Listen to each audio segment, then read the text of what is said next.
What should I know about Veritasium? It was under the blood moon. I felt my heart come.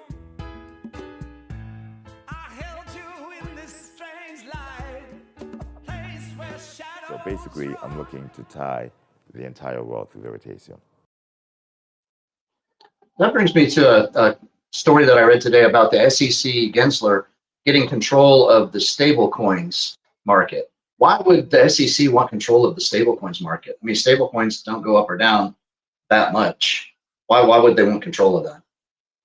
Because they're a regulatory agency and their job is to gain control. The Hmm. bigger they are, the more powerful they are. Okay. Right. If you join the SEC and it is at this level of power, you bring it up to that level of power. When you leave the SEC, you leave with that much cachet. Gotcha. Okay. That makes You know, sense. look at the chairpersons who left the SEC, right? They didn't go up from non-for-profit teaching to the local community college. You know, No, they have very, didn't. so they have some very high-paying jobs and very prestigious outlets. So, and Yeah. Gensler, I don't think needed it, but I don't know him personally, so I can't comment on it. But I doubt very seriously if he's going to teach at the local community college either when he leaves. Most likely not. No. So, as an asset class, its common denominator, crypto, it's not business, currency building, or commodities. Instead, it's a multidimensional digital value container powered by a public blockchain that required an entirely new market infrastructure. Adoption will validate use case over time along with validate valuation methods. How long do you anticipate it will take for crypto to reach mass adoption and become a bigger part of wealth creation? Okay. Well, I have to push back on that premise. You have to understand if you give your own definition, we all have our own. It's probably they're all not going to match 100%. I don't think crypto is a value container. Crypto is software. It's a paradigm shift in software. Okay. I can make it very simple. The blockchain or the distributed ledger. So we're going to include more in the blockchain, things like Hedera, Hashgraph, etc. Is an operating system. It's a development platform. Okay.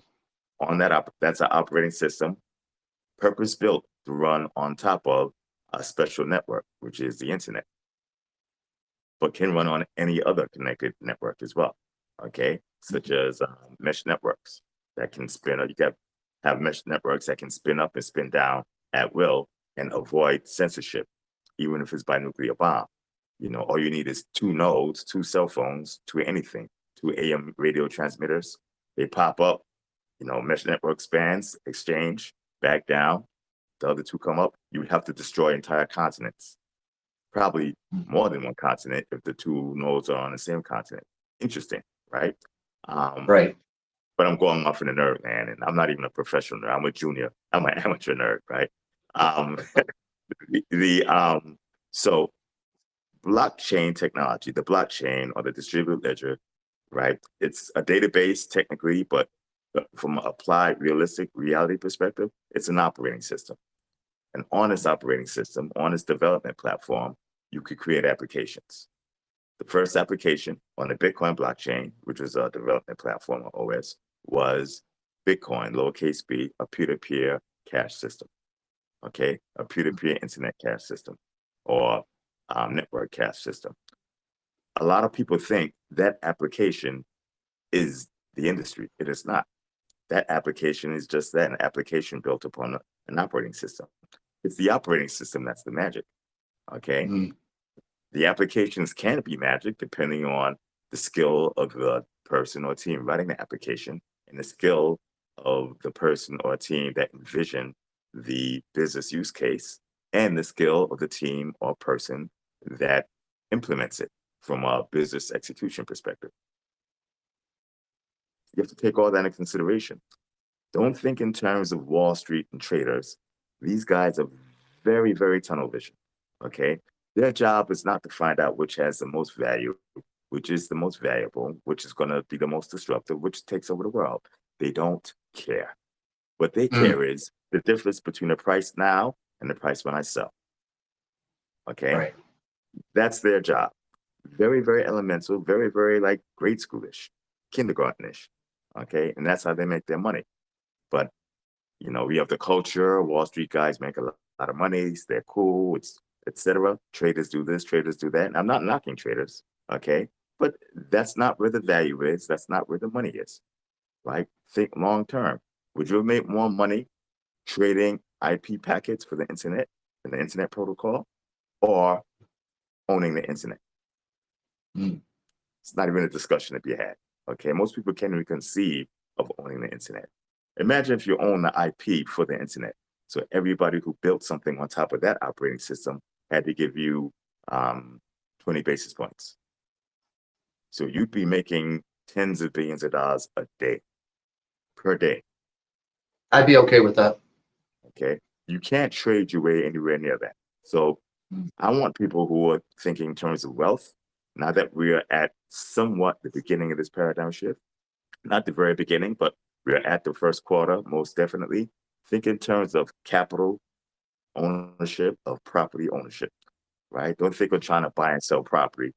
Don't chase after crumbs when you have your kilograms of, values sitting right in front of you. Don't go picking up crumbs.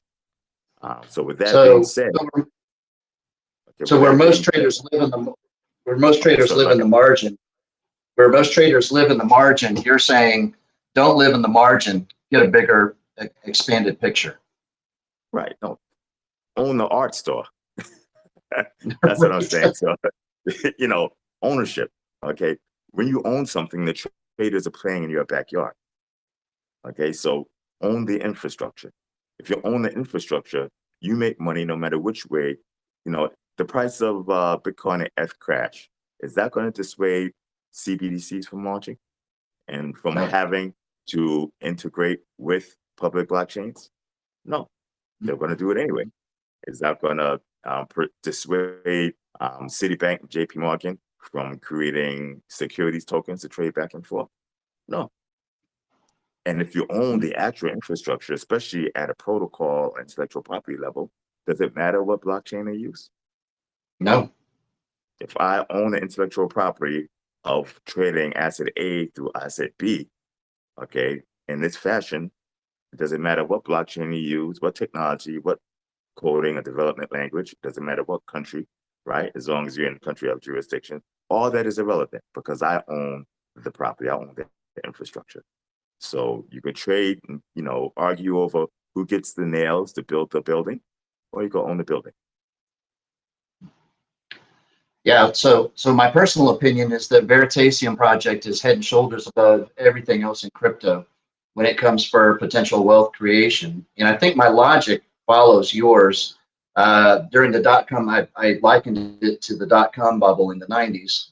During the dot-com bubble in the 90s, the boom, I said, would you rather have shares in one of the dot-com companies that did well, or would you rather have the royalties created from the internet protocol HTTPS? I think that's similar to the point you made. Right.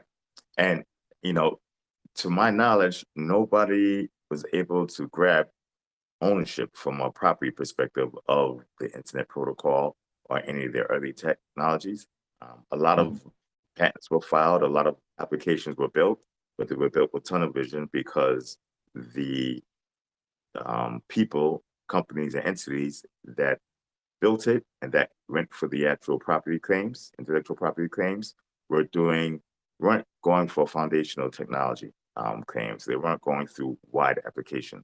They were basically doing what they knew. So instead of trying to patent the internet protocol, okay, or something that the internet protocol would infringe upon, they patented how to develop a radio frequency between here and there that can be used on the internet. And nothing wrong with that, but it's a difference between gathering acorns and owning a forest.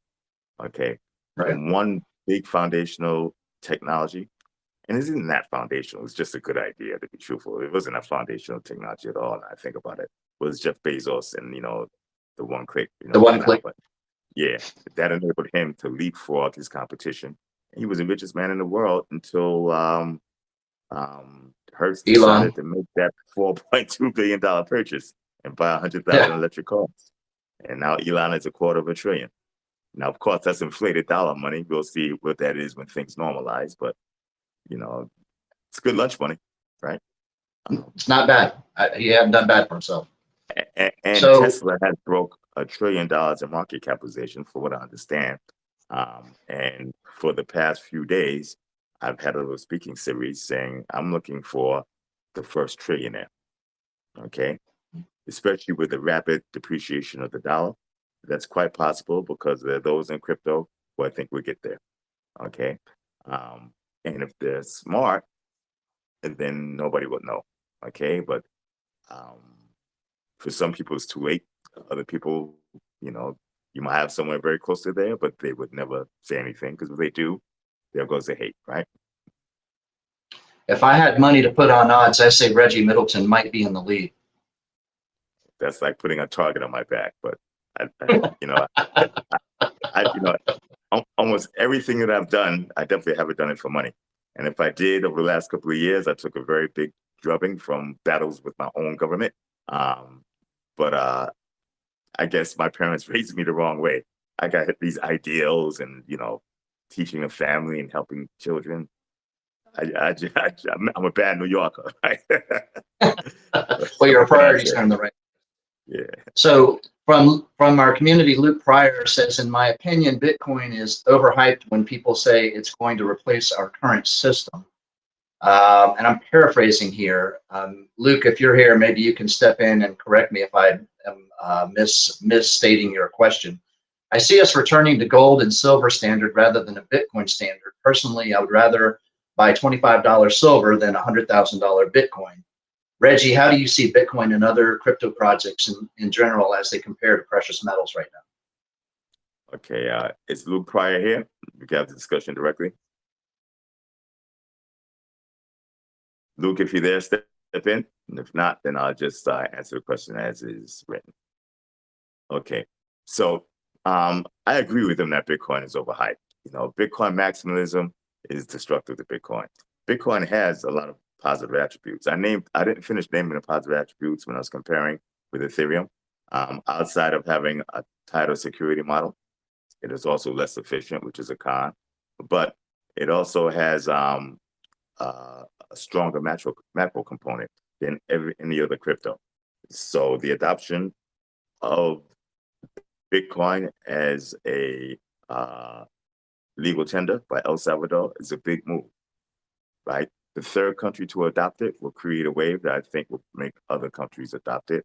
And then the macro component of Bitcoin's valuation expands. So my off-the-cuff quick valuation rubric is threefold. You have utility value. On top of utility value, you have macro value. On top of macro value, you have speculative value.